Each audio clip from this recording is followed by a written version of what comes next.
Hello friends, ഞാൻ doctor Rajesh Kumar. ഏത് ഭക്ഷണ സാധനമാണെങ്കിലും ഫ്രിഡ്ജിൽ സൂക്ഷിച്ചാൽ ഒരു കേടും വരത്തില്ല എന്ന് വിശ്വസിക്കുന്ന ഒരുപാട് പേര് നമുക്കിടയിലുണ്ട്.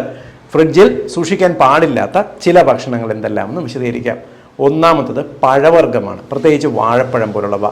കാരണം പഴങ്ങൾക്കകത്തുള്ള ആൻറ്റി ഓക്സിഡൻസും വൈറ്റമിൻസും എല്ലാം നമ്മുടെ ശരീരത്തിൽ കിട്ടുന്നതിനും പഴങ്ങൾ ഫ്രഷ് ആയിട്ടിരിക്കുന്നതിനും അത് പുറത്ത് വയ്ക്കുന്നതാണ് നല്ലത്.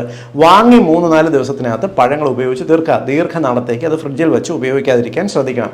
രണ്ടാമത്തത് വെളുത്തുള്ളിയാണ്. വെളുത്തുള്ളി നമ്മൾ ഫ്രിഡ്ജ് വെച്ച് കഴിഞ്ഞിരുന്നാൽ വെളുത്തുള്ളിയുടെ തൊലിക്കാകവശം ഫംഗസ്, പൂപ്പൽ ബാധ ഉണ്ടാകാൻ കാരണമാകും.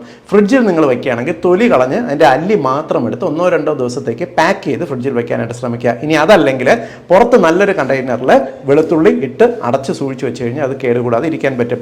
ടൊമാറ്റോ ഫ്രിഡ്ജിൽ വയ്ക്കരുത്. തേന് ഫ്രിഡ്ജിൽ വയ്ക്കാൻ പാടില്ല, അത് ക്രിസ്റ്റലൈസ് ചെയ്ത് പോകും. ഉരുളക്കിഴങ്ങ് ഫ്രിഡ്ജിൽ വയ്ക്കാതെ ഉപയോഗിക്കുന്നതാണ് നല്ലത്. കാപ്പിപ്പൊടി ഫ്രിഡ്ജിൽ വെച്ചാൽ പെട്ടെന്ന് കേടായി പോകും, അതിൻ്റെ മണം നഷ്ടപ്പെടാൻ കാരണമാകും. ഒന്ന് ഷെയർ ചെയ്തോളൂ.